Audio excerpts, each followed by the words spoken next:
tema, hermanos, de seguir a nuestro Señor Jesús es un tema paralelo de lo que es convertirse en cristiano, de lo que es ser salvo, de lo que es ser redimido y nacido de nuevo. De manera que este es un tema crucial de seguir a Jesús. Y en los términos que la Escritura lo presenta, especialmente en el Evangelio de Lucas, en su capítulo 9, lo presenta allí de una manera que nos dice claramente que el seguir al Señor Jesús es un llamado a la autonegación. Y esto, por supuesto, pone al evangelio verdadero en oposición al mensaje evangélico moderno, el cual se basa en la realización personal y ayuda propia. Por eso a Jesús se le ve a menudo como un genio práctico, ¿cierto? Así miran las personas a Jesús, como un genio práctico, donde usted puede, por así decirlo, ¿no? Donde usted puede frotar la lámpara, él da un salto afuera y le dice a usted, tendrás todo lo que quieras. Así lo ven. Así que usted le entrega su lista a Jesús y él la cumple, ¿cierto? Por eso todos aquellos que están dentro del evangelicalismo le dicen a usted que Jesús quiere su bien. Y si usted no está bien, es que usted no lo ha reclamado. Le dicen que Jesús quiere verlo próspero y rico, y si no lo es porque no lo ha reclamado. Le dicen que Jesús quiere verlo libre de deudas y que si usted envía suficiente dinero a los televangelistas en virtud de su fe, usted se librará a sí mismo del demonio de la deuda. Porque, como se dice frecuentemente, Jesús quiere que usted no tenga ningún problema o dificultad. De manera que con esta teología, su salvación es garantía de salud, riqueza, prosperidad y felicidad. Por eso el falso profeta le dice a usted que Jesús realmente quiere hacerlo sentir mejor acerca de sí mismo y quiere elevar su imagen propia y poner fin a sus pensamientos negativos. Como puede ver, hoy en día se ha prostituido completamente la intención divina para el evangelio. Se ha reemplazado la gloria de Dios por la satisfacción del hombre. El abandonar su vida para la honra de Cristo se ha reemplazado por Cristo te honra. Todo está tergiversado y el evangelio ya no está de moda. Pero aquí estamos de regreso al evangelio. ¿De dónde? De Juan, ¿verdad? Para continuar en el capítulo 6, como probablemente usted ya lo sabe, y así entrar a considerar una de las historias más conocidas de la Biblia. Y muy seguramente esta historia quizás fue para algunos de ustedes una de las primeras que escuchó allá en esa tradicional escuela dominical cuando eran niños. Así que es posible que todos la conozcan, tanto los que han estado en la iglesia como los que no. Seguramente la han escuchado, ¿verdad? Como les decía, hay una razón para eso, pues todos los milagros que el Señor Jesús, hermanos, realizó, de todos los milagros que el Señor hizo, este es el más masivo en cuanto a su número, ya que si usted hace un cálculo y mira o suma todos los beneficiados, es decir, 5,000 hombres que dice allí que estaban, y donde hay hombres hay mujeres, ¿cierto? Esposas, y donde hay esposas hay hijos.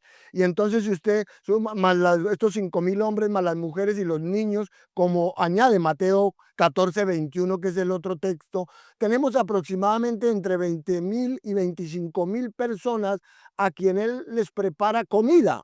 Entonces, no son realmente espectadores del milagro, sino participantes del milagro porque comen la comida. Así que esta es una experiencia muy íntima porque ningún otro milagro que el Señor Jesús realizara involucró a tanta gente. El más cercano sería la alimentación posterior, que fue de 4.000 personas, que el Señor Jesús realizó poco después allá en la zona de Decápolis, al este del mar de Galilea. Sin embargo, la magnitud de este milagro lo hace tan extraordinario y es por eso que se incluye en los 4 evangelios. Este es el único milagro, aparte de su propia resurrección, que es registrado en Mateo, Marcos, Lucas y Juan. Entonces es único por su magnitud y por la participación de los testigos oculares. Es único porque es un milagro creador. Sí, hay muchos milagros restauradores, como los que devuelven la vista a los ciegos o la audición a los sordos, que restauran a los parapléjicos y que sanan enfermedades, aunque estos obviamente tienen un componente creativo, pues se obtienen nuevos órganos y nuevas extremidades. Y aunque hay algunos milagros transformadores, que fue lo que sucedió cuando convirtió el agua en vino, este milagro es simplemente creación. Y aquí se trata de crear alimento de la nada para alimentar a 25.000 personas. Así que este es un testimonio asombroso de la identidad del Señor Jesucristo como Dios encarnado y por eso están los 4 evangelios. Además, es indebatible debido a la gran cantidad de testigos presenciales que participaron en el milagro. De modo tal que nunca había negado hasta tiempos más modernos, cuando algunos críticos, ¿no?, han decidido que este no fue un milagro en absoluto. Increíble, ¿no? Diciendo que lo que sucedió aquí fue que un niño renunció a su almuerzo, lo compartió y así todos sacaron de sus mochilas lo que tenían y se vivió esta gran experiencia espiritual de compartir. Increíble, ¿no? Te digan algo así. Pero como veremos, eso es absolutamente imposible y es algo que solo se les puede ocurrir a los incrédulos y a los escépticos que siempre intentan desacreditar la Biblia y negar la deidad de nuestro Señor Jesucristo. Así este es un milagro monumental que le viene bien a Juan. Es el 4.º milagro que Juan registra en su evangelio y le viene bien porque Juan comienza esta inspirada historia del Señor Jesús, inspirada por el Dios Espíritu Santo, estableciendo la identidad de Jesús desde el principio. De manera que Juan nos presenta a Jesús obviamente como hombre que tiene una historia de vida en la tierra, pero lo importante y quizás no tan obvio, ¿no?, es que este hombre también es completamente Dios y ese es el propósito e intención de Juan. ¿Y por qué importa eso? Bueno, importa porque a pesar de que el Señor Jesús hizo muchas otras señales en presencia de sus discípulos, las cuales que no están escritas en este libro. Eso nos indica que los milagros que Juan registra aquí son precisamente los que muestran de manera más evidente que el Señor Jesús es el Cristo, el Hijo de Dios y Dios mismo. ¿Y por qué es importante creer que este hombre Jesús, quien es el Mesías, es también Dios Hijo? Bueno, porque el creer, usted ya sabe, tiene vida en su nombre. Creer en Jesús tiene vida en su nombre. Y ese es el propósito del Evangelio de Juan. Demostrar que Jesús es el hombre que vivió en la nación de Israel. Demostrar que Jesús, este hombre que vivió ahí en Israel, que nació allá en un pueblito llamado Belén, que vivió sus primeros años en Nazaret, que llegó a Jerusalén, ministró por toda la nación, murió, fue sepultado, resucitó, ascendió y prometió regresar. Es Dios, completamente Dios en forma humana. De manera que todo el Evangelio de Juan está diseñado para encajar con ese tema. Por eso él lo presenta de esta manera, comenzando con el testimonio de los primeros discípulos, luego con el de Juan el Bautista y después en el capítulo 2 se adentran los milagros que validan esta afirmación. Además, a lo largo del Evangelio de Juan, Jesús mismo afirma ser Dios. Él dice, si me han visto a mí, han visto al Padre. Él dice, yo y el Padre somos uno. Entonces tenemos la evidencia de los milagros y este milagro del capítulo 6 es sumamente singular porque las evidencias de su deidad están ligadas a los milagros que realizó. Los milagros son tan convincentes, tan extendidos, tan omnipresentes, que de hecho el propio Evangelio de Juan termina diciendo ¿que qué? Que no se podría haber escrito todas las cosas que Jesús hizo, porque ni siquiera el mundo mismo bastaría para los libros que se escribirían. Así que solo tenemos una muestra de lo que el mundo no podría contener si todo se escribiera detalladamente. Pero la muestra es suficientemente convincente.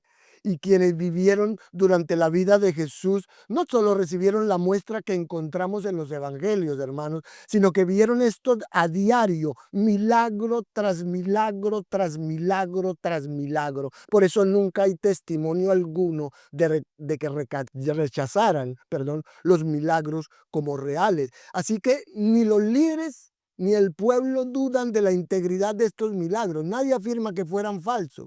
Nadie dice que fueran fraudulentos, ficticios o que fueran un engaño, no. Y no lo hicieron porque sería imposible hacerlo. Los milagros del Señor eran demasiado abiertos, demasiado públicos y demasiado demostrablemente divinos. Eran sin una explicación humana, lo que afirma que el poder para sus milagros provenía ¿de dónde?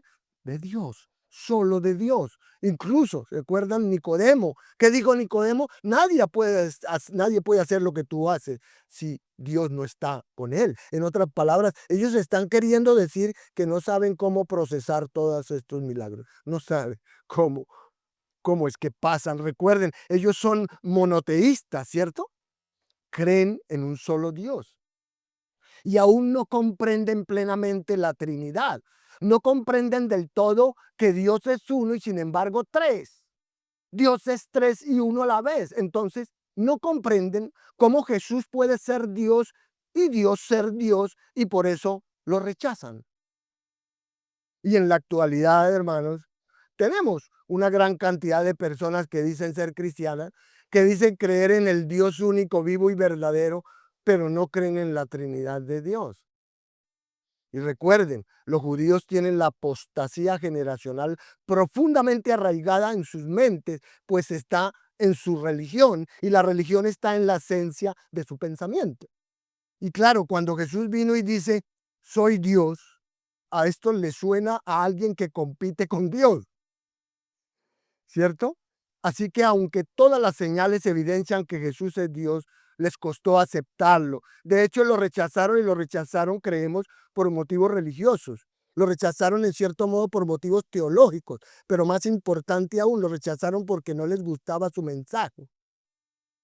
Y tal vez ellos pudieron remontarse al Génesis y haber considerado muchas cosas para cambiar su perspectiva equivocada de Dios, pero el problema era que odiaban lo que Jesús decía, porque él denunciaba su hipocresía, denunciaba sus obras de justicia y la idea de que podían ganar la salvación siendo morales y religiosos.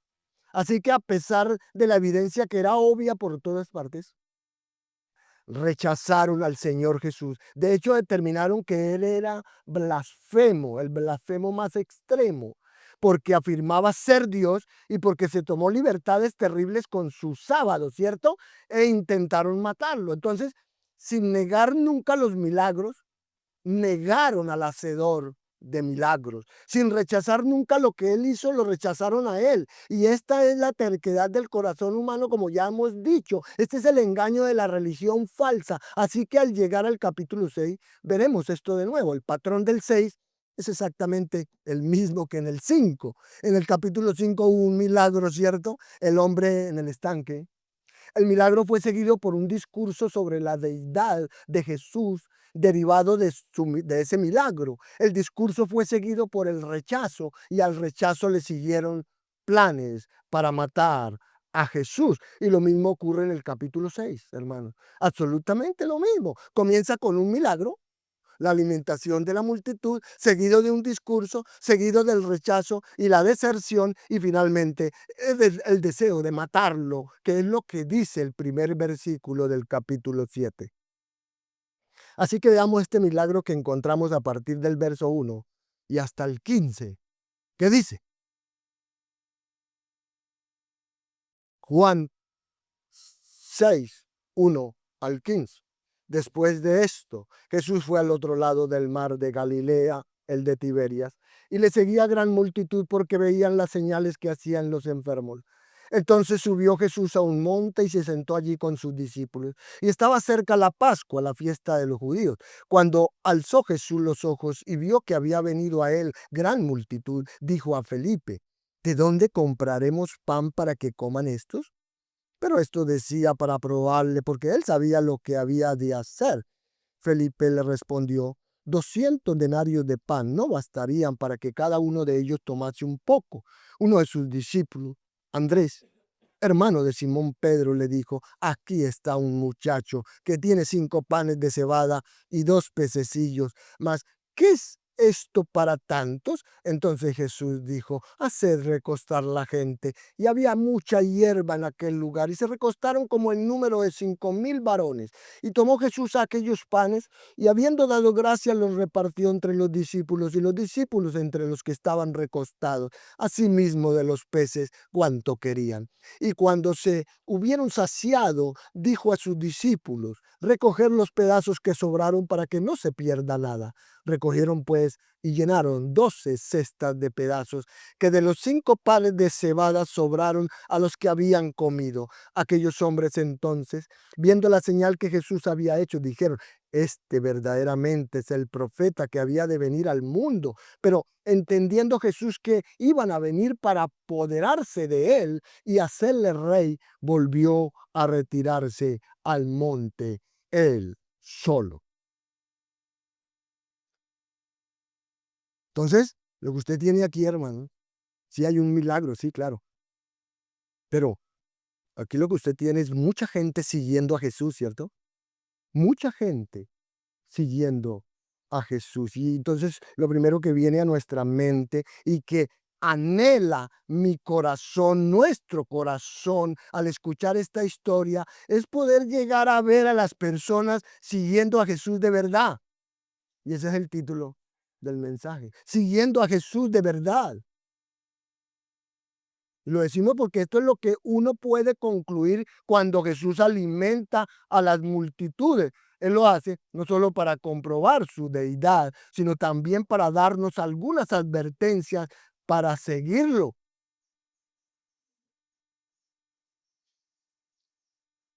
Y al hacerlo, entender que el seguir al Señor Jesús es un llamado a la autonegación. Por eso no llame a la gente a que acepte a Jesús, como dicen en algunas partes. Llame a la gente a seguir a Jesús. Ahora bien, si Jesús hubiera sido alguien que solo buscaba poder, este habría sido su momento de gloria y él habría permitido que lo hicieran rey, ya que unas 25,000 personas sería una fuerza considerable, y junto con otros que, habiendo visto sus milagros, habrían impulsado el golpe y lo habrían hecho triunfar. Así que este era su momento. Incluso a través de todo su ministerio, Jesús podía haber emocionado más a las multitudes al hacer demostraciones espectaculares de poder divino, ¿cierto? Él hubiera podido levantar el templo y dejarlo suspendido en el aire, ¿cierto? El Señor hubiera podido volar por el cielo a velocidades supersónicas, pero en lugar de eso, Él escogió mostrar la compasión divina. Él escogió hacerlo por medio de milagros que liberaron a las personas de sus necesidades, como lo fue esta alimentación milagrosa de los 5000, lo que fue un acto de compasión a favor de las personas, que ciertamente se habrían ido con hambre si el Señor no les hubiera provisto alimento. Entonces, si lo que buscaba era poder y autoridad, como dicen algunos, si Jesús era una especie de revolucionario que intentaba una revolución noble, este habría sido su momento. Pero como usted ve, justo en el momento, en el apogeo de su popularidad, Jesús desaparece para asegurarse de que eso no suceda. Y creemos que él lo impidió principalmente porque los líderes judíos procuraban matarlo antes del tiempo señalado, ¿cierto? No obstante, también creemos que como el Señor Jesús conoce los corazones de todos aquellos que lo siguen, o que dicen seguirlo, él pudo ver sin problema alguno las motivaciones equivocadas por las que la mayoría de personas estaban allí. Así que el relato de esta comida milagrosa que prepara el escenario para el discurso del Señor sobre el pan de vida que viene, eh, que, que incluso que este mensaje del pan de vida llevó a muchos a abandonarlo, ¿cierto? Que los llevó a desertar de la fe, claramente advierte a toda persona y especialmente a nosotros, sus seguidores, a considerar la manera y los motivos para seguirlo. Entonces la invitación, hermanos, es que lo analicemos a través de 4 advertencias, 3 que nos son presentadas en forma negativa para luego afirmar lo positivo, ¿cierto? Y una que a la luz de los hechos podemos considerar como positiva dentro del relato. Y la primera de ellas, la primera advertencia, es que usted no debe seguir a Jesús solo por sus beneficios. Versos 1 al 4. Usted no debe seguir a Jesús por los beneficios.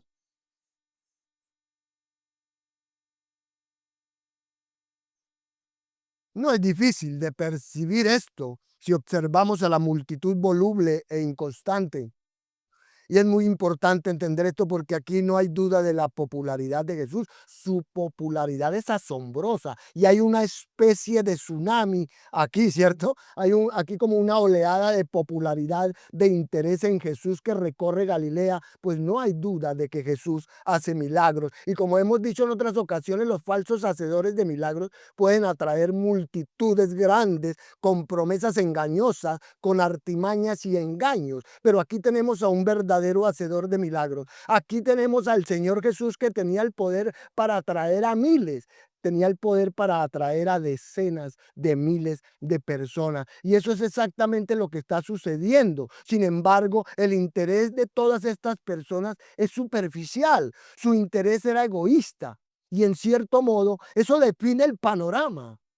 Ahora, la frase aquí después de estas cosas no significa nada en términos de tiempo eh, y que diga inmediatamente lo anterior venimos a esto. No, es solo una declaración muy genérica para pasar a un escenario completamente diferente. Así que después de estas cosas podría llegar a abarcar un periodo de 6 meses o un año tal vez, pero en cualquier caso es un largo periodo de tiempo el que ya pasó aquí, suficiente por cierto para que él ya no esté en Judea ni en Jerusalén allá en el sur. Así que ahora está, ¿en dónde? En Galilea, como nos dice el versículo 1. Y Jesús ha ido allí por varias razones. Ha ido por el ministerio en Galilea, pero también porque es muy consciente de que los líderes de Israel desean ejecutarlo.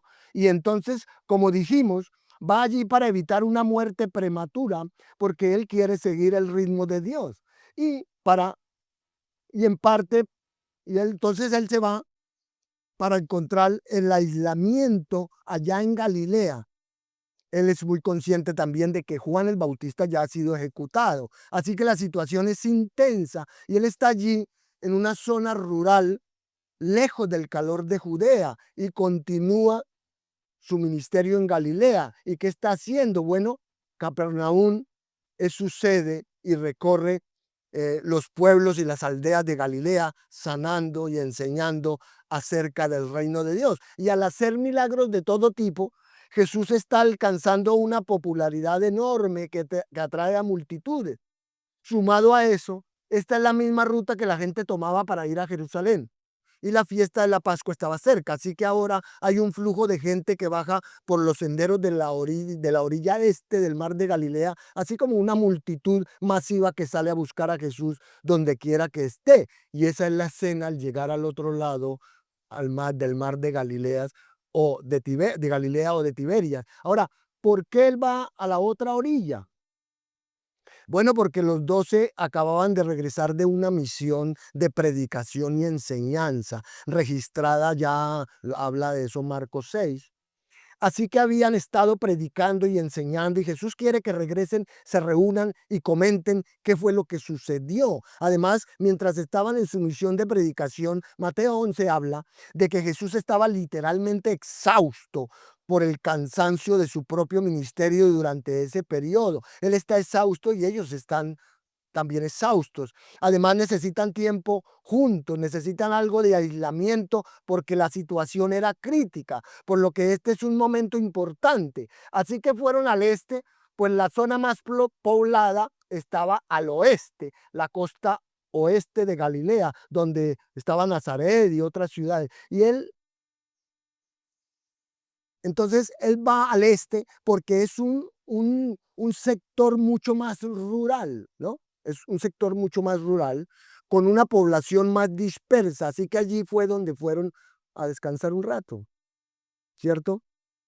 Y como era costumbre de Jesús, quiso subir al monte para sentarse con sus discípulos y repasar todo lo que había estado sucediendo. Sin embargo, dice que una gran multitud los seguía.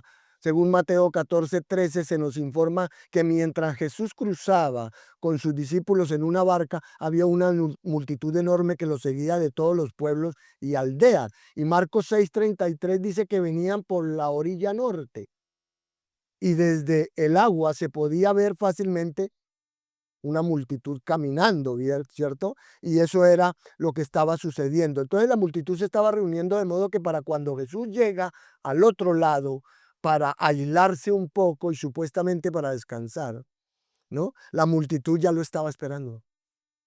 Pero la pregunta que debemos hacer es, ¿qué los atrajo? ¿Por qué están siguiendo a Jesús? Bueno, el versículo 2 nos dice que fue porque vieron las señales que hacía en los enfermos. Así que era la sanidad. Mire, todas las personas quieren sanidad, ¿cierto? Ese es el producto religioso más comercializable. Y ahí es a donde apuntan los mentirosos y los engañadores, porque a ellos les encanta promover eso, ya que ahí es donde la gente está desesperada. Y no hay nada peor, en nuestra opinión, ¿cierto?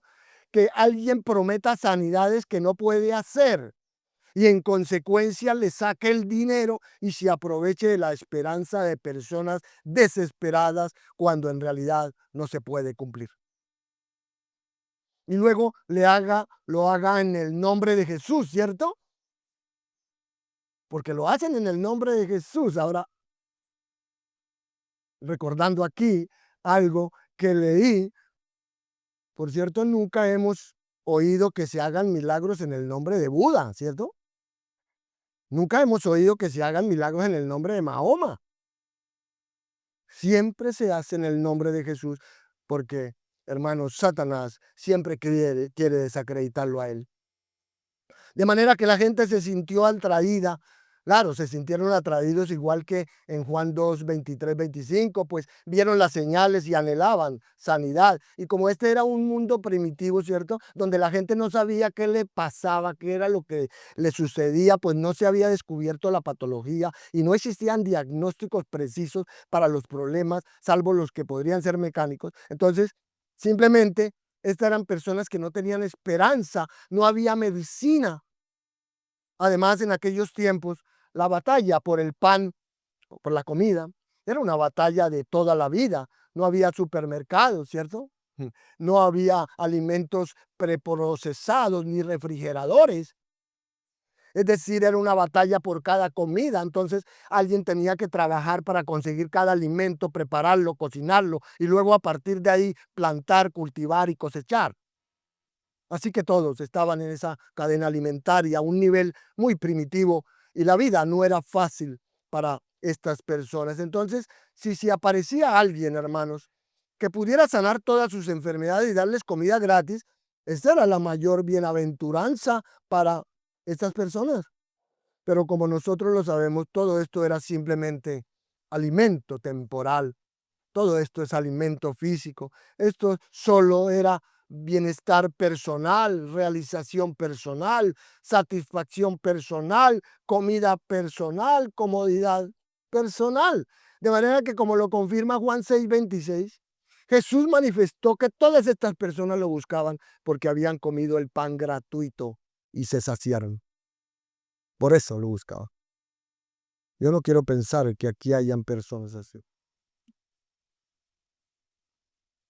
Y aquí, aunque todavía él no ha realizado el milagro, no ha sucedido el milagro de alimentación, vienen porque les atrae la sanidad, porque supongo que prácticamente que a un grado u otro todos tenían algún tipo de problema, ¿cierto? Algún tipo de enfermedad, alguna situación de salud.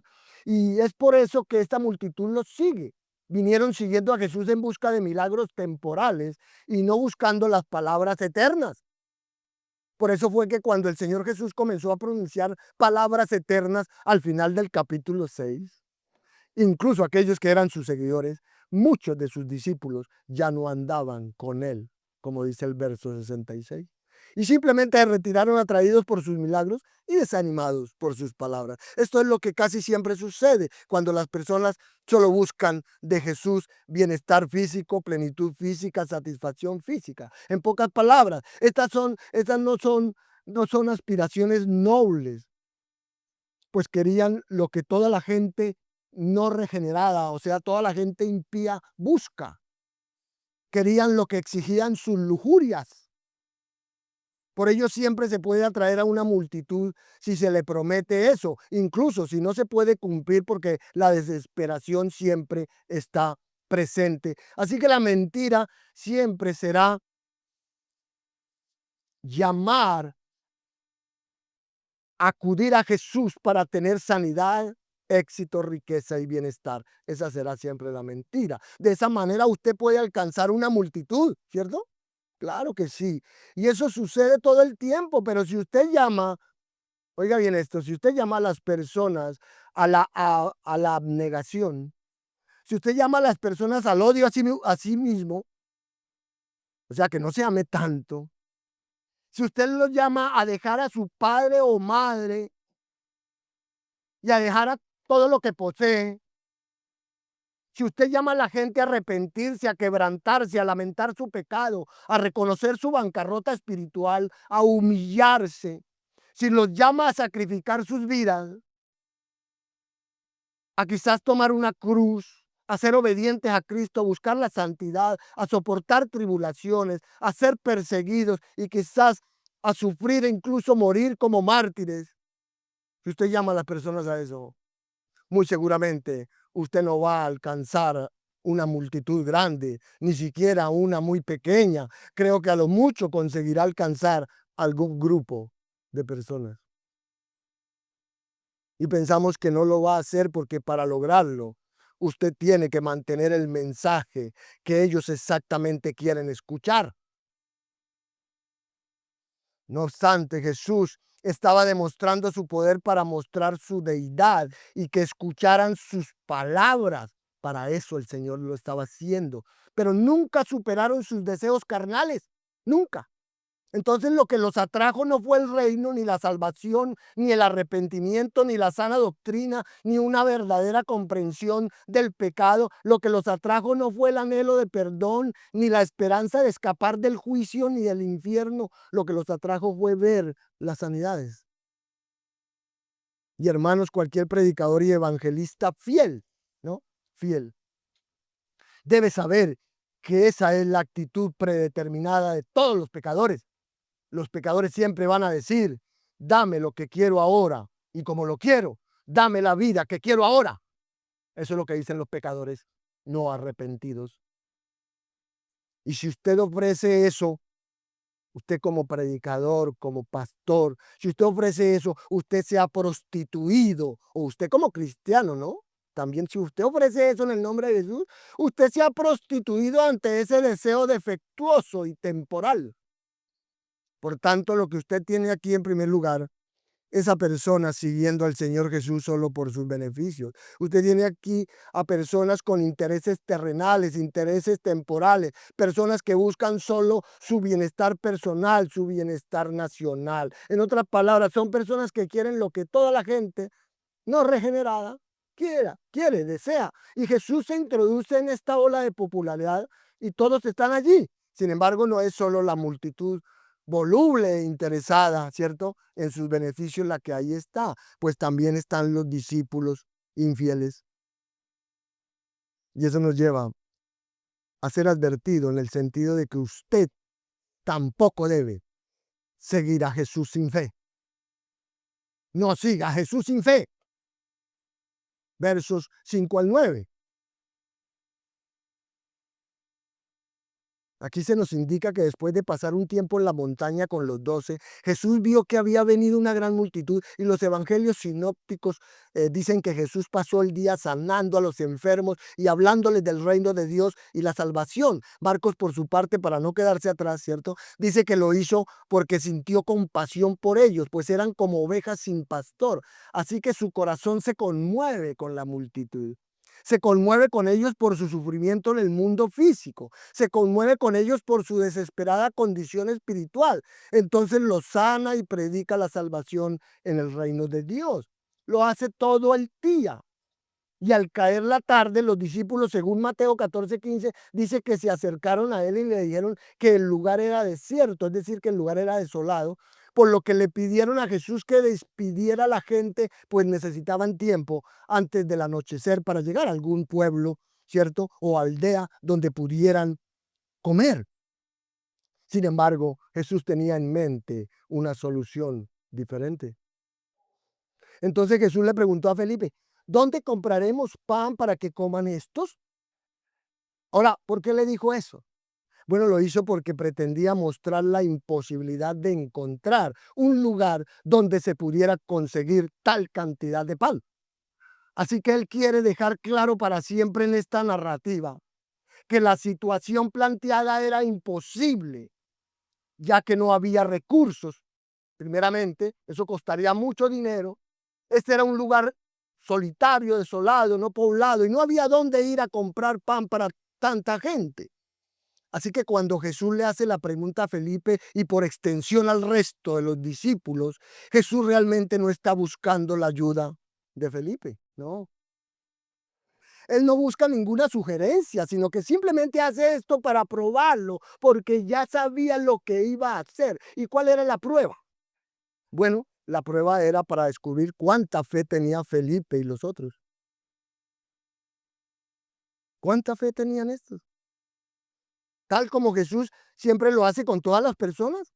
El Señor planteó un dilema a manera de prueba a sus discípulos para fortalecer su fe, pues evidentemente estos discípulos eran hombres sin fe. Ya lo explico. Lo decimos porque habría sido muy diferente, hermanos. Usted pone a pensar. Habría sido muy diferente. Quizás si Felipe hubiera dicho algo así. Señor, ¿qué estás diciendo? ¿Por qué me preguntas eso? Tú creaste todo y sin ti nada de lo que ha sido hecho fue hecho. Tú eres el creador. Y durante todos estos meses hemos visto crear. Entonces, ¿por qué haces esta pregunta? ¿Cierto? Si él hubiera dicho eso, hermanos, créame que eso hubiera sido, si eso hubiera sido así, eso habría superado la prueba. ¿Cierto? ¿No lo cree? Eso había superado la prueba. Si ellos hubieran confiado en el poder que habían visto manifestarse en Jesús día tras día, Felipe podría haber dicho, estoy seguro que tú puedes hacerlo, que tú puedes preparar la comida para todos. Estoy seguro. No hay problema. Pero como era de esperar, la debilidad de los discípulos volvió a manifestarse. Ellos ven milagros constantemente y no pueden creer en un milagro para esta situación. Así que la respuesta de Felipe enfatiza la imposibilidad de la situación ante sus ojos y revelaba la insuficiencia de su fe. Pero mis hermanos, Santiago 1, 2 al 4 dice, tened por sumo gozo cuando os halléis en diversas pruebas, sabiendo que la prueba de vuestra fe produce paciencia. Mas tenga la paciencia su obra completa para que seáis perfectos y cabales sin que os falte cosa alguna. Igualmente, el apóstol Pedro en primera carta de Pedro 1, 6 al 7 declaró, en lo cual vosotros os alegráis, aunque ahora por un poco de tiempo, si es necesario, tengáis que ser afligidos en diversas pruebas, para que sometida a prueba vuestra fe, mucho más preciosa que el oro, el cual, aunque perecedero, se prueba con fuego, sea hallada en alabanza, gloria y honra cuando sea manifestado Jesucristo. Pero la fe de Felipe y la del resto de los 12 demostró ser poca y sin esperanza. Al menos Andrés, ¿no? A diferencia de Felipe, intentó hallar una solución, aunque bien pudo haber estado corroborando más bien el pesimismo de Felipe. Le dijo a Jesús que su búsqueda lo había llevado a un muchacho con 5 panes de cebada y 2 pececillos. Esto es posiblemente en respuesta a lo que Marcos 6:38 dice, que Jesús ordenó a los discípulos ir a buscar entre la multitud cuánta comida podría haber disponible. Y al parecer, Andrés comentaba los resultados de esa búsqueda. O tal vez la búsqueda ocurrió después del informe, lo cual confirmaba aún más la triste realidad. En cualquier caso, la fe de Andrés también se terminó cuando consideró la enormidad del problema logístico, pues después de hacer el recuento de lo que había encontrado, añadió con escepticismo, ¿mas qué es esto para tantos? Así que la respuesta de Andrés mostró que él, como Felipe y los demás, no pasaron la prueba de la fe, porque ninguno respondió afirmando el poder de Jesús para proveer una solución. De manera que no hay explicación humana para esto, por lo que este relato no es una lección de compartir, hermanos. No, porque no pudieron encontrar nada. Los 5 panes, los 2 peces estaban muy por debajo de la realidad o de cualquier solución razonable. Pero Jesús dice en el versículo 10, hagan que la gente se siente. Así que aquí llegamos a la tercera parte y a la tercera advertencia de la historia, la cual esta sí nos es presentada en este caso de manera positiva. Vimos a la multitud inconstante seguir a Jesús solo por sus beneficios, y vimos a los discípulos infieles seguir a Jesús con una fe insuficiente, superficial. Pero ahora aquí está la comida servida, ¿cierto? Completa. Para advertirle ahora, advertirnos en forma positiva que usted debe seguir a Jesús con obediencia. Versos 10 al 13. Esta es positiva, ¿verdad? Usted debe seguir a Jesús con obediencia. Aquí encontramos que en el milagro de la comida que calmó el apetito de tantos, aunque vemos a unos discípulos paralizados por su falta de fe, aún así encontramos a discípulos obedientes, ¿cierto? Tenían una fe muy precaria, pero eran obedientes. Como los discípulos estaban paralizados, Jesús se hizo cargo de la situación y en lugar de reprenderlos por su fe débil, los puso a trabajar. ¿Cierto? Los puso a trabajar y les dijo que hicieran recostar a la gente.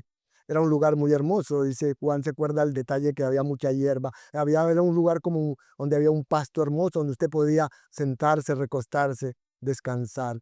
Qué maravilloso, ¿no? Entonces, puede que su fe hubiera fallado, pero no su obediencia. Y a pesar de las dudas, ellos siguieron las instrucciones del Señor.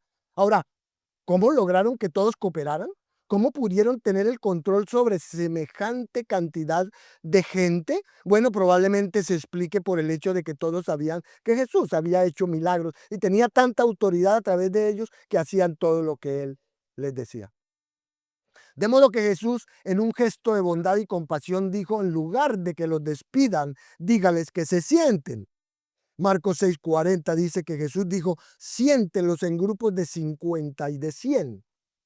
Ahora bien, en el versículo 11 vemos que este debe ser el acto de creación más sutil y asombroso de todos los tiempos, porque Jesús, mire, Jesús tenía 25,000 personas frente a él, 5 pequeñas galletas de cebada y 2 pececillos en la mano, y estaba agradeciendo al Señor por esta maravillosa comida que estaba a punto de disfrutar con todos. Increíble. Y luego, sin fanfarrias, ¿cierto?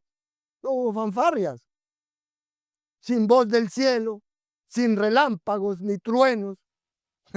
las distribuyó a los que estaban sentados. Es decir, él simplemente repartía galletas y peces porque él los estaba creando. Así que estas eran galletas que nunca nacieron de grano, granos que nunca crecieron, granos que nunca estuvieron en la tierra. Estos eran peces que nunca nadaron, ¿cierto? Sino que Jesús lo creó. Qué maravilloso. Jesús lo creó. Y pienso que estas fueron las mejores galletas que alguien podría llegar a comer. Son muy buenas las que prepara la hermana Amparo, pero son mejores las galletas de nuestro Señor, ¿cierto? Quizás esto sea como el maná, ¿verdad? Nos imaginamos que vino del cielo. Así que estas son galletas y peces que nunca fueron tocados por el mundo caído y en consecuencia fueron distribuidos a todos los que estaban sentados y pudieron tomar cuantos quisieron. Por tanto, eso no puede ser una lección de compartir, porque hermanos, si algunos tienen y otros no, y usted comparte, todos reciben menos de lo que quieren, ¿cierto? No había que compartir. Entonces el énfasis aquí es que no hay una explicación para esto. Además, hay demasiados testigos oculares para manipularlo, pues todos tuvieron todo lo que quisieron y quedaron saciados. Aquí es especial la palabra saciados, pues significa que ellos se atiborraron, por decir, de galletas y pescado. Y aunque no es un manjar, esto es comida del cielo, comida del Creador. Pero aún aún había más, porque mire, no solo fue una comida completa, sino que también fue una comida precisa. Precisa. Ya que recogieron todo lo que sobró y llenaron ¿cuántas? 12 canastas de comida. Entonces, ¿para quién sería suficiente? Bueno, para los discípulos, para los 12. ¿O no les da hambre a ellos? Como ve, este es un milagro creativo poderoso, pero también un milagro creativo preciso, porque eso es exactamente lo que todos querían y lo que los apóstoles también requerían, necesitaban. La precisión de este milagro es asombrosa, tan asombrosa como su poder. Entonces, ¿cómo podrían mostrar falta de fe en él? Habiendo visto esto, experimentado esto y sentados allí los 12 devorando su comida, ¿cómo era posible que no creyeran en Jesús? ¿Cómo era posible que no entendieran quién era? Pero mientras los discípulos intentaban recomponer su fe ante todo esto, llegamos a un punto final. Aquí está la cuarta advertencia. Y es que usted no debe seguir a Jesús sin arrepentirse. Versos 14 al 15. Aquí nos encontramos ante la falsa coronación. Después de ver a la multitud que sigue a Jesús por sus beneficios, de ver a los discípulos seguir a Jesús sin fe y luego pasar de su falta de fe a verlos seguir a Jesús con obediencia durante la cena milagrosa. Tenemos aquí la respuesta de la multitud en la falsa coronación. Lo decimos porque la gente ve lo que Jesús ha hecho y dice, wow, este quizás sea el prometido en Deuteronomio 18, 15 al 19. En esa gran profecía de Moisés. Ellos dicen, este es el profeta que ha de venir al mundo, que es mayor que Moisés. Este es nuestro libertador, este es nuestro Mesías. Por cierto, Pedro en su sermón en Hechos 3 dice que él, es él, el Mesías, el profeta. Hechos 3, 20, 22. Dice que Jesús es el profeta que había de venir, así que la multitud lo entiende. Ellos entienden. Entonces, ¿qué hacen? ¿Será que deciden escuchar lo que Jesús tiene que decir? ¿Será que como ven que es un profeta de Dios deciden escuchar su mensaje? La respuesta es no, sino que intentan tomarlo por la fuerza y convertirlo en rey, porque así pueden tener el máximo bienestar social. Pero Jesús no está dispuesto a ser un proveedor temporal, hermano. Jesús no está dispuesto a eso. Jesús no está dispuesto a hacer eso. Y así es hoy el Jesús de los predicadores de la prosperidad. Oiga bien, el Jesús de los predicadores de la prosperidad es el falso Jesús, porque el verdadero Jesús no está allí. El verdadero se fue y no será tratado más de esa manera. Así que esta fue una oportunidad asombrosa para que todas estas personas afirmaran que él era el Hijo de Dios, que él era el profeta, y para que dijeran, enséñanos cuál es la verdad de Dios. Y él lo habría hecho, ¿cierto? Como lo hizo a partir de este capítulo. Pero Jesús no se deja llevar por sus caprichos y fantasías, ¿no? Él no se acerca a nadie que viene en sus propios términos y la gente no puede manipularlo para sus propios fines egoístas. Bájese de esa nube. Él no promete a los no regenerados lo que estos desean. No, Señor. Así que Jesús no será una solución rápida para necesidades sentidas. No, Señor.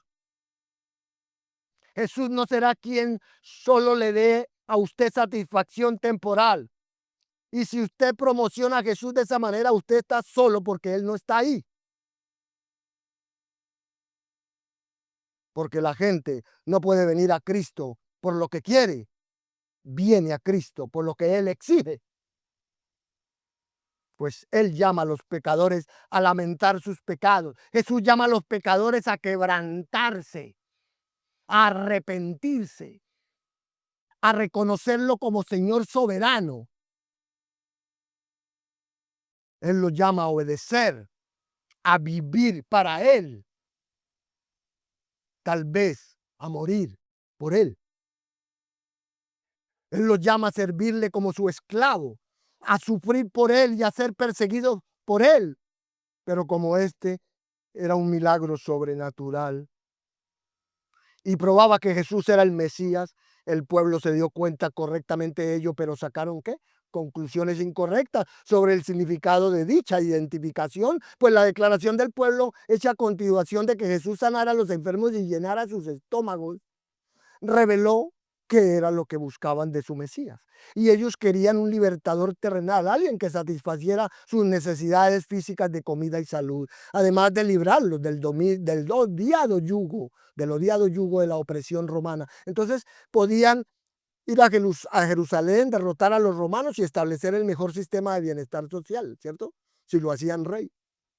Eso pensaban. Sin embargo, Jesús se negó a que lo hicieran rey por la fuerza en esos términos egoístas y sobre todo carentes de arrepentimiento. No pensaban en eso, ni en su pecado. Por consiguiente envió a los discípulos en barca, ¿cierto? Los empacó en una barca, dispersó la multitud y volvió a retirarse al monte él solo. A pesar de esto, hermanos, algunos evangelistas modernos, en un intento de ser buscadores amistosos, presentan a Jesús ante los incrédulos como una solución rápida de necesidades básicas de salud, riqueza y autoestima, presentándolo como proveedor en un mercado superficial de todo lo que quieren los incrédulos. Pero este es el mensaje del Evangelio al revés, porque las personas no pueden venir a Jesús en esos términos. Las personas no deben seguir a Jesús para que restaure sus relaciones rotas. No deben seguirlo para tener éxito en la vida. No deben seguirlo para que les ayude a sentirse bien con ellos mismos. En su lugar, deben seguir a Jesús en los términos de Él. Claro, hermanos, Jesús ama a los creyentes con misericordia y les concede un legado rico en gozo, paz y consuelo, pero al mismo tiempo, oiga bien usted, al mismo tiempo Jesús hace un llamado a los pecadores para que lloren su pecado, para que se arrepientan y le reconozcan como el Señor soberano de todo, a quien le deben completa obediencia. Y Jesús, hermano, Jesús hoy también sigue alejándose de quienes lo buscan para sus fines egoístas, tal como lo hizo con esta multitud que lo buscó para hacerlo el rey en los términos de ellos. Y como quedará claro más adelante en el capítulo 6 de este Evangelio, Jesús aleja a otros con las duras exigencias del Evangelio. Porque son duras exigencias las del Evangelio, hermano. Y cuando Jesús las presenta, aleja a muchos. Jesús siempre ahuyenta a la gente superficial con las duras exigencias del Evangelio. Así que donde quiera que usted encuentre a un predicador falso, que tiene reunida ahí una multitud que se queda y están contentos, es porque no han escuchado las duras exigencias del Evangelio. Sin embargo, hubo un santo, esto es maravilloso, de muchos siglos atrás, quien entendió bien el Evangelio.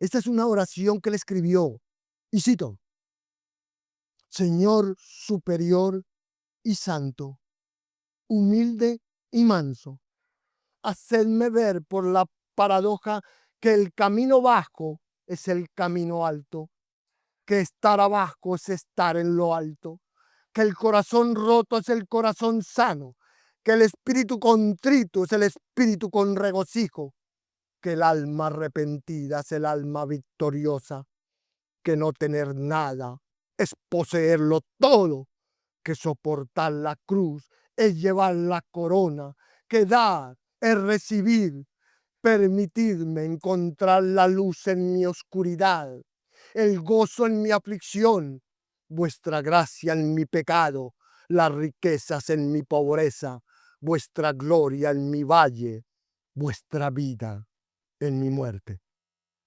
Eso es el Evangelio. Así que no reinvente el Evangelio, hermanos. No reinvente el Evangelio según a usted le convenga, ¿no? Eso es lo que se hace hoy día. Entonces, si alguien desea venir en busca de Jesús, tiene que creer en Él y confesarlo como el Cristo, como el Hijo del Dios viviente, como Dios, Señor y Salvador. Y si así lo hace, será capaz de distanciarse de su familia si es necesario, en su matrimonio, un distanciamiento del mundo que puede costarle la vida y un distanciamiento de sus ambiciones personales. Entonces podrá someter toda su vida a seguirle a Él y hacer lo que Él le pida. Jesús dijo: no todo el que me dice Señor, Señor, entrará en el reino de los cielos, sino el que hace la voluntad de mi Padre. Y la voluntad del Padre es que usted se someta al Hijo. ¿Y sabía? Esa es la voluntad del Padre, que usted se someta al Hijo. Este es el Evangelio. Es un evangelio de autonegación. Es un evangelio de autosacrificio y autosumisión. De manera que niéguese a sí mismo, tome su cruz cada día, arriesgue su vida por la causa de Cristo y sígalo en el sentido de hacer lo que Él le exige. No sea un simpatizante. No, no queremos simpatizantes. Queremos convertidos a Cristo. No queremos personas que vengan a ocupar una silla, sino que amen a Cristo, sigan a Cristo de verdad. Así que nosotros estamos aquí atendiendo las advertencias del Señor. Aquí estamos atendiendo las advertencias del Señor. Estamos aquí para seguirlo no por los beneficios terrenales, sino por los espirituales. Estamos aquí para seguirlo por fe y confiando plenamente en su palabra. Estamos aquí para seguirlo en completa obediencia a sus mandatos. Y estamos aquí para seguirlo en arrepentimiento. Por tanto, estamos muy agradecidos con Dios por la verdad del Evangelio, reconociendo a Jesucristo como Señor y Salvador, anhelando de Él lo eterno. Es que eso es lo que usted debe anhelar de Él, lo eterno, lo eterno. Y agradecemos, sí, agradecemos la provisión en esta vida, si Él decide dárnosla, ¿cierto? Agradecemos la salud en esta vida, si Él decide dárnosla para sus propios propósitos. Agradecemos igualmente la privación, agradecemos igualmente el sufrimiento, agradecemos la persecución, agradecemos la enfermedad, incluso el enfrentar la muerte, si eso es para la gloria de quien es nuestro Maestro y de quien somos sus esclavos. Pues nosotros estamos aquí porque hemos venido por las palabras de vida eterna. ¿Sí? Amén. Ninguno dijo amén. Entonces, ¿por qué están aquí? ¿Ah? Estamos aquí porque venimos por las palabras de vida eterna, hermanos. Por eso. Así que agradecemos al Señor Jesús por sus palabras y lo deseamos en verdad. Deseamos seguirlo en verdad. Incluso podemos prescindir de la salud y la riqueza, pero no podemos prescindir de la verdad. No, Señor, no podemos prescindir de la verdad. Lo aceptamos como Salvador y Señor porque Él lo es y porque predica un evangelio que creemos y necesitamos desesperadamente para rescatarnos del infierno eterno y llevarnos a la gloria con Él. Entonces damos gracias a Dios por el don de su Hijo. Amén. Damos gracias a Cristo por venir a nosotros. Amén.